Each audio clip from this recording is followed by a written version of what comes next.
this on? Oh my gosh, we're live now. This is, I'm talking and it's going through this electronically and being amplified. Good morning, welcome, happy Friday, everybody. You excited for the weekend? Yes, okay. You couldn't have got here soon enough, right? Okay, so to begin with, I've been asked by several faculty members to address this situation. Just want to remind you of our decorum, the way we act here in Convocation. So we need to be able to see your eyes and your ears. So if you have your earmuffs on, take those off. If you have headphones on, take those off. Yeah. Oh, no, you can't put your hoodie over the headphones. I can still see, okay? So hoodies down, headphones off, and pay attention to our speaker. To start things off here, we have a few announcements, and here's Ryan McComb. Is he first? Is Ryan first? He might as well be, because I said he was. Come on up. Tell him what you need to know. Thank you. All right, I'm here for the Student Athlete Leadership Team. We sent out a survey, Tony did about 30 minutes ago. Go and vote on that for the Bethel employee who you think deserves to be recognized for their service to Bethel College during the month of October. Thanks.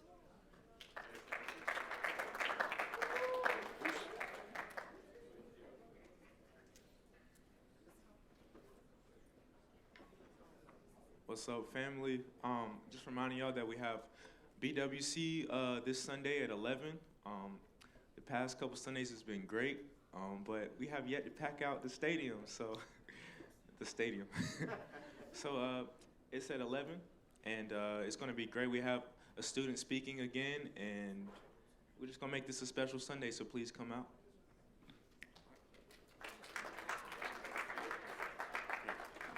And here to introduce our speaker for today is the director of the Kansas Institute of Peace and Conflict Resolution, Cheryl Wilson. That was not enough clapping. Anyway, that's all right. That's all right. That's okay. I try. Actually, I could do a great job in introducing Jasmyn Story to you, but I have enlisted that task to a couple of great gentlemen who are happy to talk about Ms. Story. And I am going to bring up to the podium now Lincoln Moyo and Bruce Rosario.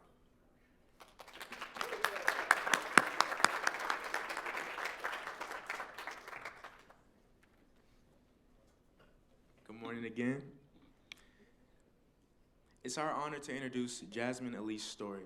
She's an international restorative justice facilitator and founder of the People's Coalition. Named one of Vice's 31 women making history by creating a better future, she's a dedicated human rights activist with 8 years of experience working in the voluntary sector. Formerly the director of restorative justice programming at the JAGS Foundation, Jasmyn completed her master's in human rights at the University College of London. She also received her BA in anthropology from Skidmore College. Currently, her main focus is on community mobilization and the integration of restorative practices in the city of Birmingham. Personally, last night, I went to her presentation, and what I found really interesting was how she implements storytelling in a way to propel the process of restorative justice. And one of the stories that resonated with me was the story of Bonita Carter. Hi, my name is Lincoln, and I also, like Bruce, attended the lecture by Jasmyn last night, and one of the things that resonated with me, she said poverty is a structure, and I think her presentation today will be relevant to us because, like, being here at Bethel, we are in a better position for like leadership roles in the future, and those roles will probably be in influential structures. And so she also spoke about being servants, and so what she's going to equip us today will make us better servants of the future to uproot the evil systems of inequality in our roles as influencers in society. Thank you. So we're going to give a warm, big welcome to Jasmyn.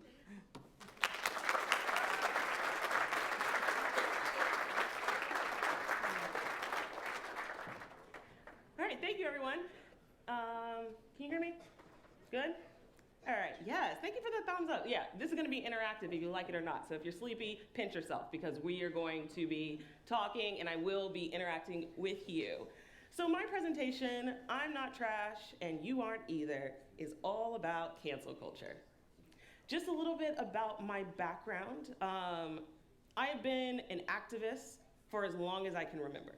I've been on the ground in multiple movements, from environmental justice, reproductive justice, marriage equality, equality for all, you name it, I've been on the ground. Now, what I've learned is that when you're on the ground and you're doing the work, when you're trying to change lives, when you're trying to address structure, you often run into people who are not where you're at. And I know as students, you've probably interacted with that in your classroom, right? You're sitting next to someone, you're like, man, I really like Sharon's coat. But then Sharon said that she doesn't believe that, that choice is real. She doesn't believe that any of us actually can choose to make better decisions. She thinks we're stagnant, right? Now I don't want to be where I'm Sharon. We meet people all the time that we disagree with. Before I get started, so we're going to talk about cancel culture today, and before we get into the bulk of it, I want to break down these three terms. Has everyone seen one or three of these words? If you've seen one or three of these words in the past month, can you give me a clap? All right. If you woke, do we know that word? Can you give me a clap if you know woke? Can you give me a clap if you know trash? Can you give me a clap if you know cancel? All right, so that means that these three words are deeply embedded into our culture, right? I don't live where you live, I live in Alabama. So if I also know these three words, then that means something's going on around these new terminology. And I'm gonna give you my definition of them so that you understand the framework that I'm working within while we continue our dialogue. For me, woke. Now, when woke became a dialogue within communities, predominantly communities of color, predominantly Black communities, the word woke, not what it has become, but what it meant to describe, was someone who was aware of systems. To be woke means I understand that laws, those who enforce laws, those who make laws, are actually creating the bullpen that I operate within. Does that make sense? What people now have turned woke into is I know better than you, and because I know better than you, I can other you as not what I am. Now, I wanted to say the first definition, my definition, what I know my community meant when we discussed this, and then what it's become, which has become it's out of our hands, right? Language is owned by many and it turns into lots of different things. But for the sake of us being here, woke means I understand structures. I understand that your relationship with your public school impacted the trajectory of your life. I understand that your relationship with food safety and security impacts you for the rest of your life, right? Trash. This one's self-explanatory. But trash, to trash someone is to drag them for unacceptable behavior. To call someone trash is to identify them as someone who consistently engages in problematic behavior, negates the impact of systems, and actively harms others. But what this word also does, in its attempt to identify and describe someone who is denying of systems, is to remove their humanity, right? If we're calling someone trash, then we've removed their humanity. They're not Joe, they're not Bob, they're not Karen. They're trash, right? To be woke and understand systems means that you also understand that to dehumanize someone is not working towards your goal of collective liberation. Cancel. Cancel is to remove someone because of problematic behavior from either your community or to remove their source of income by boycotting where they receive it. So maybe you don't follow them on social media, maybe you don't watch their movies anymore, maybe you made all your friends delete their music off their phones. Cancel. All right, so what does this look like when we are with each other? So I'm gonna you a story, and you're gonna help me figure out this moment. And this is actually a true story. This happened to me, but I just want everyone to know, these were the stock photos that came with this PowerPoint I was building it, and I thought they were so funny that I had to leave them. So we have 3 characters: Stanley Armisen, Catalina Smith, and Grayson Birch. Now, all 3 friends are playing a game in their dorm room. This game, at one point, addresses blackness, the experience of being black. And Catalina and Grayson, they're listening, and Stanley sits and he interrupts and he says, I don't believe in racism. I don't believe it exists. I believe that if you work hard, you can pull yourself up from your bootstraps. So this is what Stanley says. Now, Catalina and Grayson are harmed by this. They're ticked off. When they try to say to Stanley, hey man, that's not actually true. There are structures around each individual's life that impacts how they move forward every single day. Very much like a board game, where the parameters are already set and you're just moving within them. Stanley hears that and Stanley doubles down. Stanley's no, no, no. Stanley then goes on to talk about his family's journey through poverty to prosperity over a span of generations. Feeling like this qualitative data that he's presented to his friends was enough to make them not angry, that he pretty much said, yeah, everybody who complains about not having, it's their own fault. Clap if you've had one of these conversations with someone. Okay. So Catalina and Grayson have a decision that they need to make. They need to decide how they are going to find accountability. When I think about cancel culture, when I think about trash culture, when I think about wokeness, I remember that a part of why the part of why communities chose to find ways to hold people accountable by removing them from society through shame or removing their dollar from their pocket is because there was no remedy for accountability. If you are powered down, it is often harder to find ways of speaking truth to power to hold people accountable for their actions. What I want to introduce to you all today is another way of holding people accountable. Because if we continue to cancel and remove, we're going to lose allies, accomplices in our journey towards liberation. And when I say liberation, I mean it in the radical sense that we are going to get to the root of our society's problems, name them, address them, and work together to make sure that everyone has the access that they deserve to the structures that they pay for, especially through their taxes, right?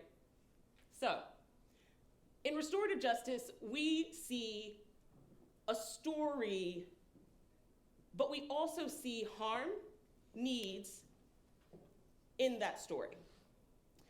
So for Stanley and Catalina and Grayson, if I were to break down the harm from this moment, I would say that the emotional harm for Catalina is that she's not seen by her friend Stanley. Her experience is not seen by him and is negated. For Grayson, he's angry because he thought Stanley and him were on the same page about everything. He's also disappointed that Stanley seemed to not care that he hurt Catalina and other people in the room with his comments. So the emotional harm is that they were ignored, dismissed. Can anyone think of another harm from this story that Catalina and Grayson might be feeling? Yell it out.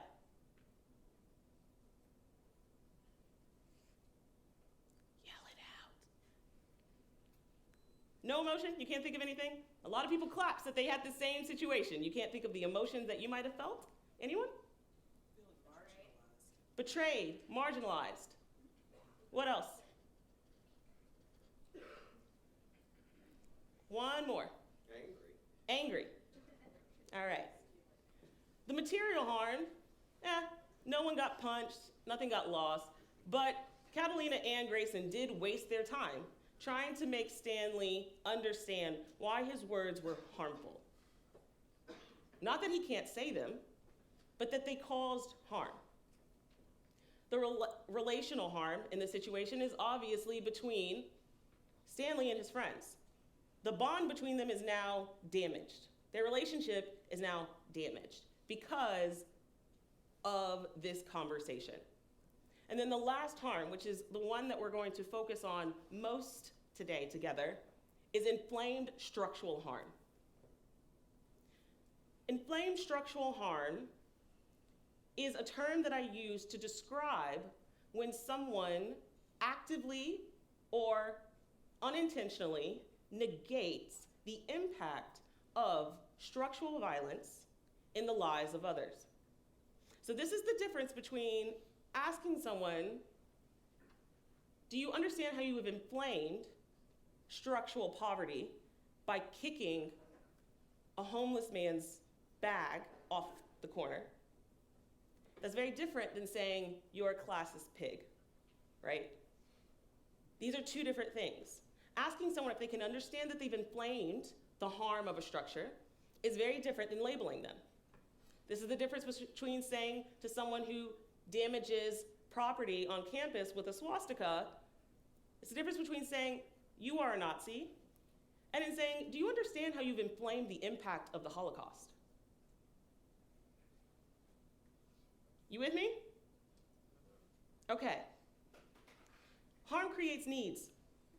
When harm happens, needs are created within the individuals who are harmed, but also the individual who has caused harm. And in restorative justice, we open ourselves up to the possibility that we can try to meet the needs of others by understanding the harm and listening deeply for what these needs are. So I have some examples of what I think Catalina and Grayson possibly needed: to be heard, to be respected, for investment in the struggle that they find themselves in when it comes to this topic of pulling yourself up by your bootstraps. Can someone think of another need that Catalina, Grayson, or Stanley might have after this moment with the board game?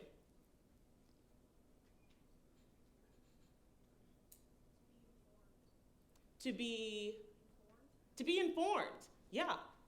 They absolutely. Stanley, to succeed in his friend group, definitely has a need to be informed. Grayson and Catalina probably also have a need for Stanley to find understanding, to find information. So my job as a facilitator in this moment would to be taking down notes on all of the harm and all of the need to figure out how do we move forward to a strategy. Strategy is really important. Strategy is the difference between a demand and a plan to shift based on needs, right? So I want to separate those, right? A demand is, I want Susie out of our dorm for life because of her behavior. A strategy is, because Susie sneaks into people's rooms and wears clothes, which makes us feel violated, we would like to see a plan for Susie to meet with someone to figure out what is going on with her, and for her to have a plan to get better, right? Strategy versus a demand. So in this case, what we're gonna look for is we're gonna figure out what is the plan to provide a tailored solution to address the unmet needs of the parties involved. Before we do that, I want to walk you through inflamed structural harm one more time in this case. Because it's often hard for people when they do inflame structural harm, historical harm, it's often hard for them to actually understand why there's energy behind it. Why are you so mad? I'm sorry that hurt your feelings. you are so sensitive, right? That comes from a lack of understanding. So I'm gonna walk us through what exactly pull yourself up by your bootstraps as a demand to those who struggle, what that really looks like when it comes to inflamed structural harm. So we're gonna walk through that together. We're gonna really focus on that comment as our example for this case study of Stanley, Catalina, and Grayson. So we're gonna start with Chuck Collins, and we're gonna look at structural harm. We're gonna look, what is the reality of pull yourself up from your bootstraps? Is there actually a structural violent moment connected to that topic? You bring up in your book the GI Bill. Yeah. Veterans come back from World War II. They're given a head start by the government with certain advantages, go back to school, buy a home, loans, et cetera, et cetera. But it wasn't for all veterans. And so what is the domino effect today that we're seeing from this program? Well, I think the GI Bill also first-time homebuyer loan programs after World War II. So between 1945 and, say, the mid-70s, we, the taxpayers, invested in things that put millions of families, almost all of them white, on the wealth-building express train. I have friends and family members who got Veterans Administration or Farmers Home Loans, 1%, 40-year fixed-rate loans. Those were racially discriminatory.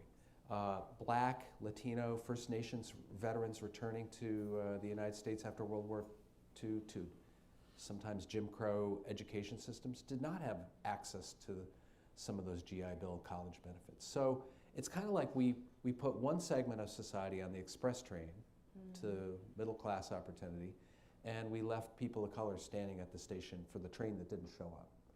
And so a couple generations go by, you know, lo and behold, our home ownership rate, the white home ownership rate is about 70%, and black home ownership rate is like 43%. That, we could point back to that period after World War II as one of the reasons for that. It goes that far back, wow. But what's interesting about that is that gave us a clue as we sort of know something about what to do. Like, we used to tax wealth at higher level. Okay, and we're gonna listen to one more, and we're actually gonna hear from someone who was directly impacted by this structural moment. And by structure, I mean the GI Bill as a policy. I want to say to the U.S. government, and to particularly the United States military, you owe something to black veterans in this country that you have not paid. You owe something. My dad just died a couple weeks ago. He was a veteran. He fought in the Korean War. He tried to build a house in 1958, cost $12,000. He was still paying for that house in 2017, still paying for it because he couldn't get the loans that his white comrades got when he came back from Korea. And there are tens of thousands, hundreds of thousands of people just like him. And now I'm going to have to, with my siblings, deal with that debt. And I'll be honest, I'm angry at the United States military because they didn't do for black veterans what they should. Now, it begins with an understanding of what happened. And you know, we didn't get into the middle class. When I was, we were low income. I don't mind telling people we were poor.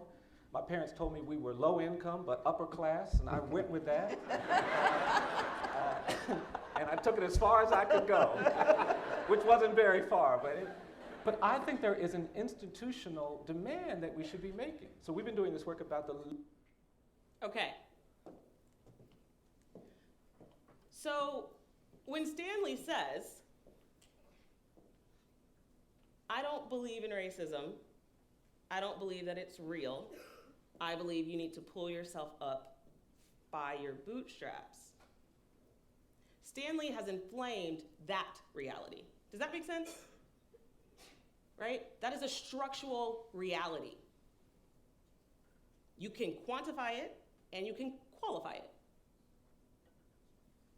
Stanley feels that this is a matter of opinion and he's wrong. So how do we move forward with this friend group? We have a choice. Give me a clap if you feel like we should just go ahead and cancel Stanley.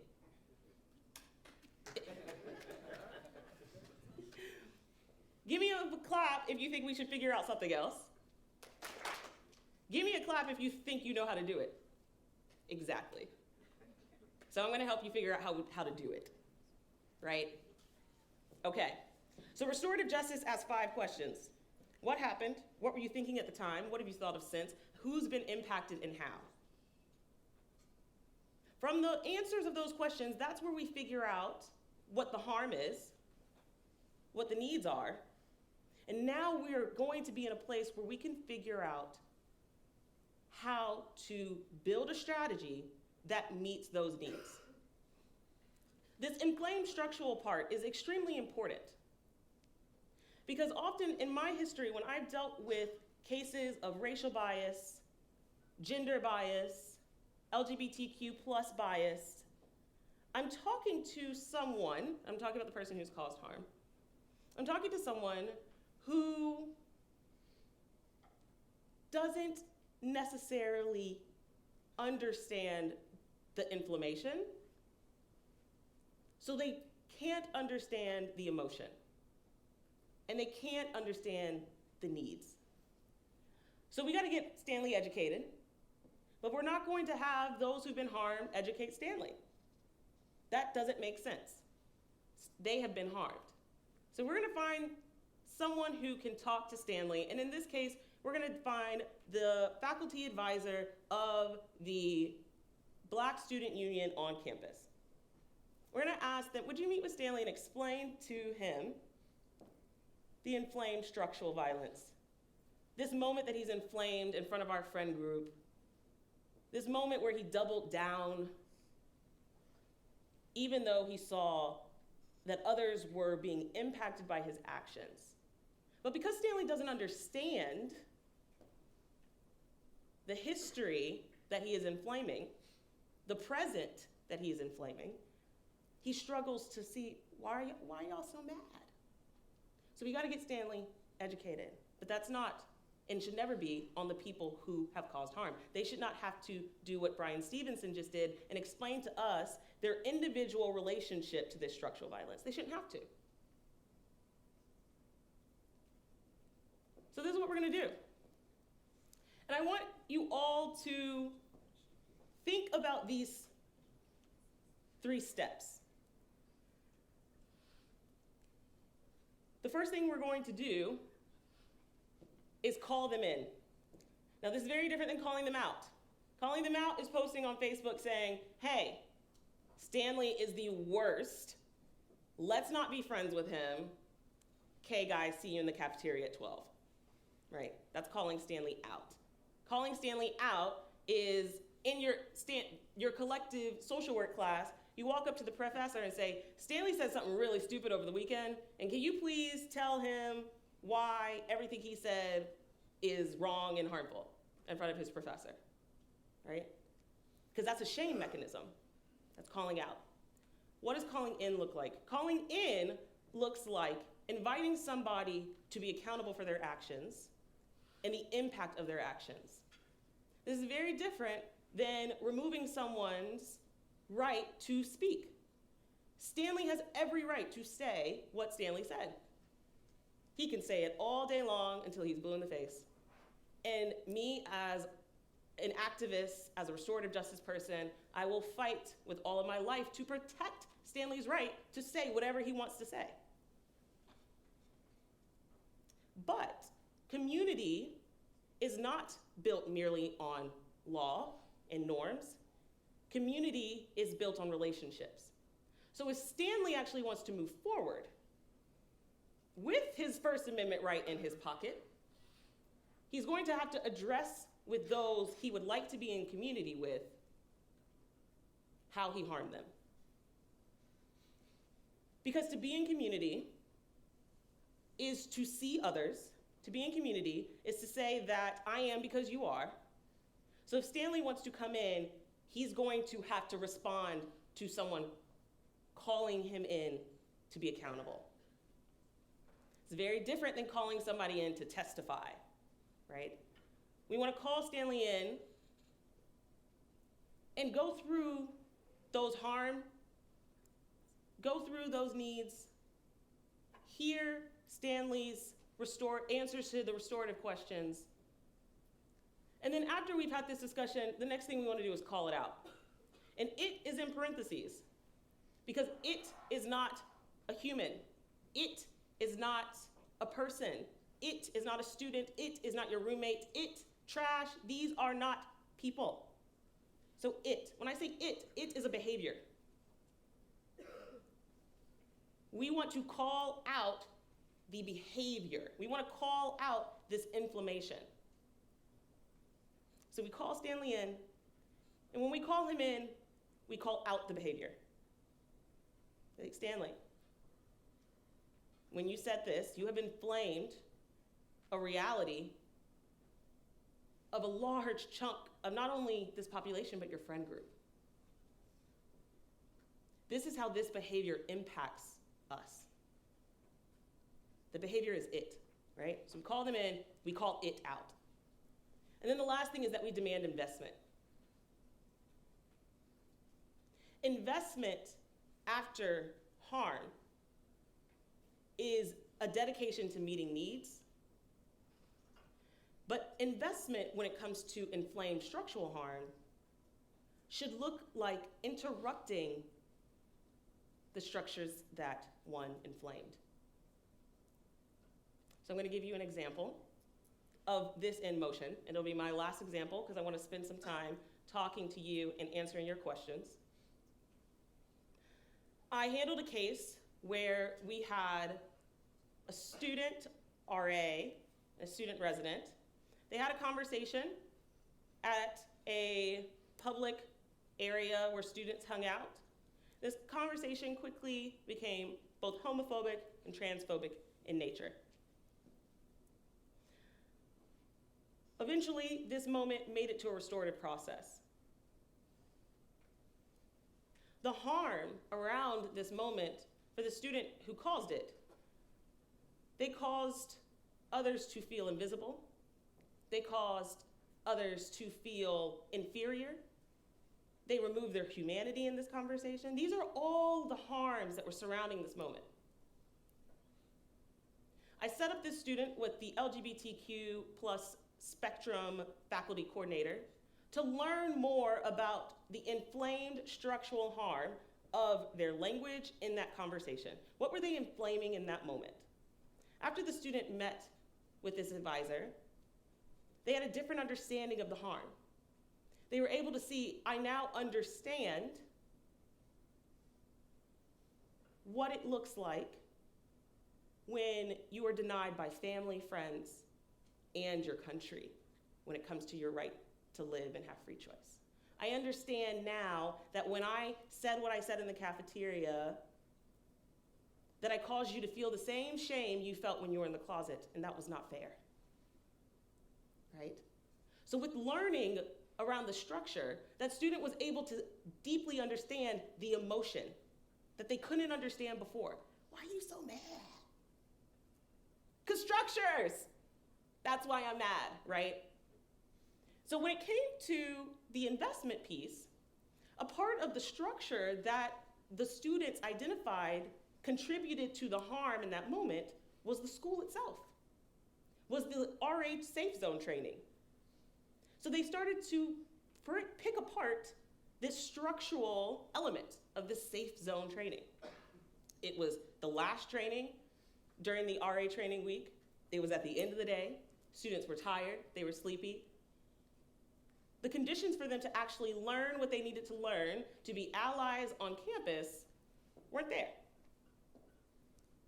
That in itself is a structural problem inside of an institution. So for the student who caused harm, when it came to investment, they decided that they were going to spend their time figuring out how to get the school to change this structural element. They invested in changing the reality of the structure that they inflamed. Does that make sense? And they did. They made suggestions, they met with staff members on campus to demand that something change so that the harm does not get repeated in the next generation of students. So these are the 3 steps that I want you to remember. The 5 restorative questions, please go to KIPCOR and get those. But these are the 3 steps that I want you to remember when we have these moments. Call them in. Call that behavior out. And participate in what investment for change will look like.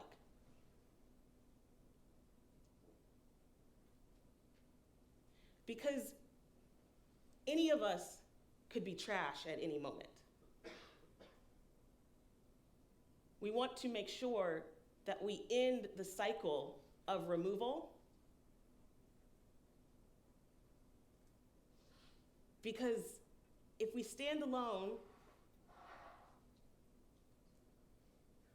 we suffer. We are pack mammals. We need each other. We harm each other, and that's a part of life. Figuring out how we deal with that harm, that is the journey, that is the work, that is being woke. Is figuring out how to invest in the change. And also, when it comes to holding people accountable, holding them accountable and using that as a tool to see the change that you want to see in your home, on your campus, in the world. So that is all I have for you. Follow me on Instagram.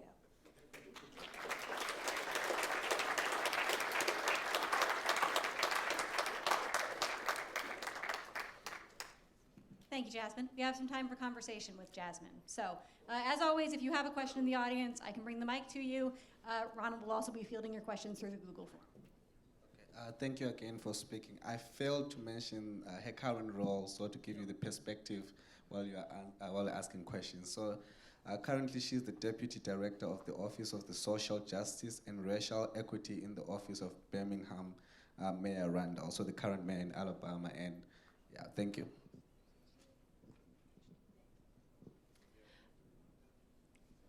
A question submitted online. What are your thoughts or feelings about how everyone gets the GI Bill now? I'm sorry? What are your thoughts or feelings about how everyone gets the GI Bill now? They're saying, what are about currently or in the past? Now. Yeah. So another part of my background is public policy. And public policy is quickly learning, the community of policy analysts, advisors, are quickly learning that bills have to be built intersectionally.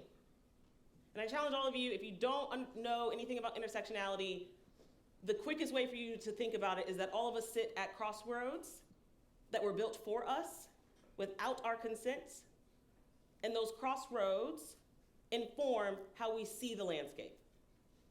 When I stand on my crossroads, I see the landscape in one way. Someone else is going to see it in a different way because those roads were formed for us. So thinking about how our intersections of identity impact policy is very important. I don't know much about current veteran support, so I can't speak to that. But I do know, as someone who is working on formulating policy myself, and in the mayor's office, my large project is actually creating a toolkit to create intersectional policy. If you are thinking about going forward, you have to build for everyone. But you aren't everyone. So that means policy has to be informed by communities so that they can say, this is what I want, this is what I know I'm not getting, now you go write it down. And that's my favorite relationship. I don't like having answers. I really don't. I love going finding the people who do. Thank you so much for speaking. So my question is, so you kind of talked about institutions and students and having those conversations. Would you give some advice on specifically power dynamics between those in charge of institutions and how we as students can kind of combat that when their views aren't quite in line with what we're thinking? So a big part of all of this, cancel culture, I touched on it a little bit, was born because people were powered down, right? If you're powered down, you're looking up at all of the systems for change and you're like, I can't reach them. No one even gave me a stool, right? That doesn't mean that you don't have agency. When you are powered down, one of the most powerful things that you can do is to gather. Gather with other people who feel the same way. And then the last thing I'm going to say, you have to make sure you're heard. And this is something that I'm sad about, I'm not happy about. I don't like that I have to say that, but it's the truth, and I don't want to shade you from that. You are going to have to, one, find resiliency in yourself because it's going to be hard. Two, you're gonna have to be willing to work with others because you are mightier when you are not just one. And then three, you have to make sure that you're heard. Now, I think for me, the best way to be heard is to identify the harm of your institution's actions and identify needs. Do not mistake needs for demands. A teacher being fired is a demand. A strategy to meet a need could be, one of the needs that we have as students is that this teacher is obviously culturally incompetent. So our need is connected to being seen. Our need is connected to acknowledgement. Our need is connected to institutional buy-in and making sure that staff members are getting up-to-date trainings, even if they are tenured, right? So those are strategies, not demands. So if you want to be heard, find that strategy. There was a moment on Skidmore College's campus where students created a list of demands for the institution. And one of the things that was on the list was laundry. And for this student body that was predominantly wealthy, and by wealthy I mean stupid money wealthy, and predominantly white, the idea of free laundry was laughable to them. And they made that very clear to the students that were organizing around free laundry. What they didn't understand is that the structural part that they're inflaming is class, right? Structural poverty is what they were inflaming when they made fun of those students for demanding laundry. Now, again, that was a demand. If I was working with these students as a faculty advisor, I would make sure that we understood the harm of that. They felt invisible. Some of them felt betrayed. You went all the way to my small town to get me to this school, and now you want to charge me $275 to wash my clothes, right? Feeling betrayed. But then what are the needs? They have a need for access. If you struggle to pay for laundry at $275, you probably also struggle to access other things on your campus. But they were not heard by their peers, by the institution, because the demand felt arbitrary. But the demand was deeper than $275. The demand was understand that there's class diversity on this campus. The demand was understand that things like laundry impact me different than my roommate. So using this as a toolkit to write demand letters, I encourage, so that you make sure you're heard, right? That you make sure you identify what the needs are that the institution has not met. Thank you so much for coming. With that, I was wondering how you would deal with like toxic relationships and people who won't change their problematic behavior, and if you could speak on that just a little bit.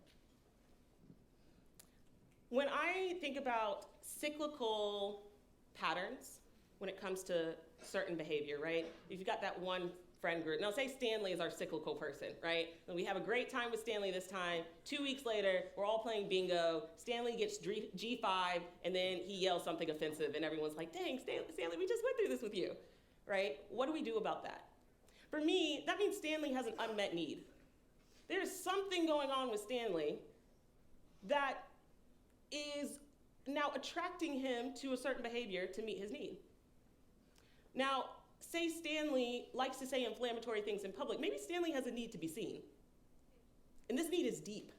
And this need is bigger than you, your friends, your teachers. This need belongs in a space that is safe for Stanley to explore what those needs are. And maybe that is where maybe Stanley goes and he explores a good chat with a therapist. So he can unpack, what is this? What about me? What about my situation? What about my life has led me to continue to choose this behavior, even though I don't like what happens afterwards, right? Hurt people hurt people. But that doesn't mean we just let them get away with it, right? So when we call them in, we also explore, what are those needs? How can we help you get this? You're drunk every night, Wednesday through Monday. And every now and then you say horrible things. How can we support you in your need to be in community? Because right now, if you keep this up, I don't know if that need's ever gonna be met, right? Don't take everything on yourself. Seek help. Explore needs with those individuals. And then protect yourself because you also have needs, right? So you have to also take care of yourself and make sure that you are not overextending yourself in a way that puts you in a place that you are now deprived in nourishing yourself. Thank you again for being here. I was wondering if you can, one of the stories you told last night was about two young men who hated each other for years for something a teacher, how she abused the system. I was wondering if you can talk more about structures in the education system and how we can be more combative against those things, because where I'm from, the school system is pretty corrupt, and that story was all too familiar to me because I've been through a similar situation and such. So, yeah, could you talk about that? Clap your hands if you're over 18. All right, so that means all of you have the power to vote. People don't realize that so many of the structures we complain about, we have a hand in changing every election cycle. School boards, now there are lots, each state is different. There are three main structures that I know of where school boards are often elected bodies. Now sometimes they are appointed by higher officials, so that means that's where you focus your vote, right? If you see that you have a governor race and that governor you know is gonna appoint the school board in your county, maybe you pay a lot more attention to who his friends are in the education field. What are his thoughts about education? Does he want to see? If it is an area where you can actually elect your school board members, make sure you do your homework. Civic engagement is not easy. It's hard, but it's also a duty if you take it on. So you have to do your research. You have to ask hard questions. You can't be afraid to not be present. There are lots of ways that you can change oppressive structures without actually throwing your body into them. But you also can throw your body into them. I loved being in K-12 education. I loved making an impact. But I also knew that as wonderful as my work was, nobody was giving me money to support it and sustain it. That's a school board issue. That's a superintendent issue. And I have a right to vote. So even though I'm in the thick of it, I can still vote to hopefully see change. Also, public hospitals. There are often public hospitals that have public elected boards. Use your vote. Organize your peers to use their vote. I told the story last night of community mobilization in Birmingham and the impact of it. This is powerful stuff. Be more than one. Find somebody else, do your homework, and engage with the systems around you. Do not ever take for granted that right to vote. Don't. We're going to leave the conversation there for now. Please give one more round of applause to Jasmyn. And please do come on up. I'm sure she'd be happy to talk to more of you if you didn't get a chance to ask your question. She's right here.